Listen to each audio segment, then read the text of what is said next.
Hello dear students of class 11th, welcome back again to online classes of Advanced Senior Secondary School मुंडाल Bhiwani.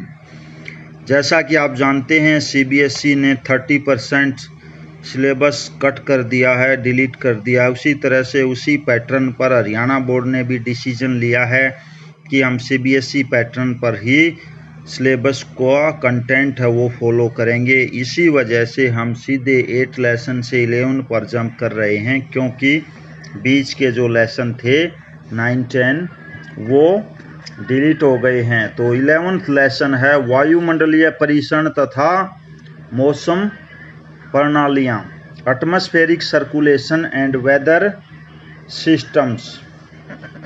वायुमंडलीय दाब अर्थ एवं मापन क्या होता है? देखिए, वायु गैसों के अणुओं से बनी एक भौतिक वस्तु है, यानी कि गैसों के अणुओं से बनी एक भौतिक वस्तु है। पृथ्वी का गुरुत्वाकर्षण अन्य सभी वस्तुओं की भांति वायु में भी भार पैदा करता है।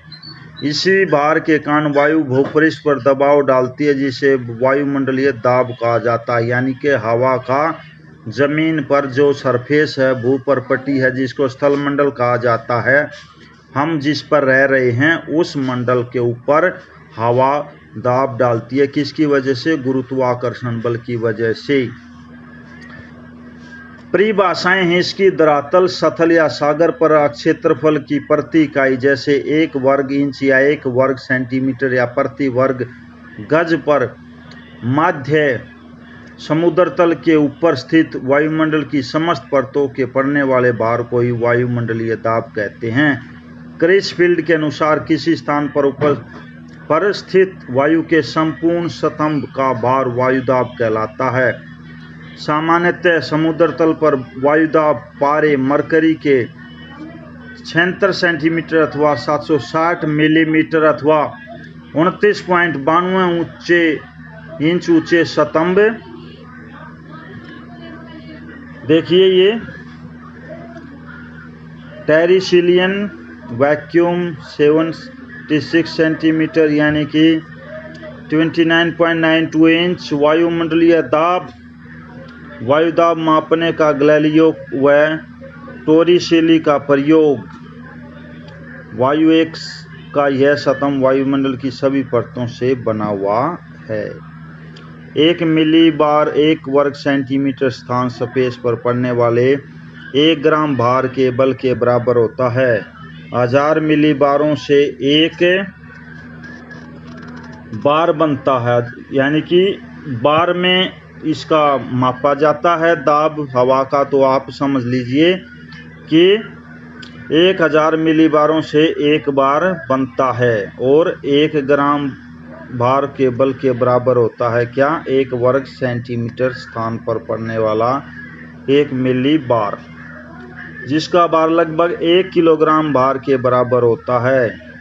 1 दिसंबर 1986 से मिलीबार को हेक्टोपास्कल्स कहा जाना लगा है। 1 मिलीबार 1 हेक्टोपास्कल्स के बराबर होता है। यह नामकरण फ्रांसीसी गणितज्ञ ब्लाइस पास्कल 1623 से 1662 के नाम पर किया गया है।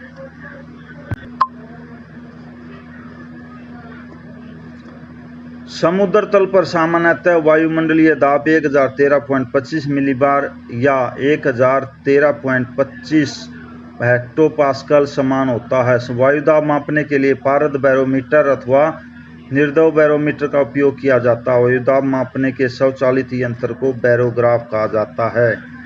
तो अभी आपने देखा कि गुरुत्वाकर्षण बल की वजह से जो वायु गैसों का अणुओं से बनी एक भौतिक वस्तु है, वो धरती पर वायुमंडलीय दाब कहा जाता है उसको। और गुरुत्वाकर्षण बल के कारण अन्य वस्तुओं की भांति उसमें भी भार पैदा हो जाता है और वह जमीन पर प्रेशर या भार डालती है। वायुदाब का प्रभाव और महत्व। वायुदाब में अंतर से पवनें उत्पन्न होती हैं। वायुदाब में अंतर से पवनें उत्पन्न होती हैं। भूपृष्ठ पर सूर्य ताप, सूर्य का ताप या रोशनी या सौर ऊर्जा के अंतर के कारण वायु के घनत्व में अंतर आ जाता है, जिसके परिणाम स्वरूप वायुदाब में विभिन्नता आ जाती है। वायुमंडल चूंकि संतुलन बनाए रखने का प्रयत्न करता है, अतः वायु उच्च दाब क्षेत्र से निम्न वायुदाब क्षेत्र की ओर चल पड़ती है। चलती हुई वायु को पवन कहते हैं। पवन की उत्पत्ति: गर्म उठती वायु उष्ण निम्न पवन दाब, उतरती वायु शीतल और शीतल। नेक्स्ट है वायुदाब मौसम को प्रभावित करता है। निम्न वायुदाब की अवस्था में वायु आकाश में ऊपर की ओर उठती है, जिससे यानी कि कम दाब होगी तो बच्चों सीधी सी बात है, जो हल्की वस्तु होगी वो ऊपर की ओर जल्दी उठती है और भारी वस्तु होगी वो नीचे की ओर बैठती है। इसी तरह से अगर वायु का दाब कम होगा तो वह नीचे की ओर आएगी और वायु का दाब कम होगा तो ऊपर की तरफ जाएगी और अधिक होगा तो नीचे की तरफ आएगी। तो इसी वजह से वायुदाब मौसम को प्रभावित करता है। जैसे कैसे, अगर ऊपर चली जाएगी तो वो जलवाष्प हैं उसके अंदर, वो इकट्ठे होकर बादलों का निर्माण करते हैं और इससे क्या होगा, वृष्टि होगी, प्रिसिपिटेशन इंग्लिश में। और वायुदाब की अवस्था में वायु नीचे बैठती है, जिससे वाष्पों का संघनन नहीं होता। परिणाम स्वरूप आकाश स्वच्छ साफ रहता है। ऊष्मा और आर्द्रता का स्थानांतरण: ऊष्मा गर्मी, आर्द्रता नमी का आपस में बदलाव। वायुदाब के अंतर से उत्पन्न पवनें ऊष्मा और आर्द्रता को एक स्थान से दूसरे स्थान पर स्थानांतरित परिवर्तित करके मौसम और जलवायु को तदनुसार प्रभावित करती हैं। वायुदाब में उतार चढ़ाव से मौसम का पूर्वानुमान होता है। जैसे तेजी से गिरता हुआ वायुदाब चक्रवात के आने की सूचना देता है, जिससे वर्षा और आंधी आ सकते हैं। इसके विपरीत जहाँ उच्च वायुदाब होता है वहाँ मौसम सुहावना होता है। तो आज आपने पढ़ा वायुदाब अर्थ एवं मापन और वायुदाब का प्रभाव और महत्व। Thank you.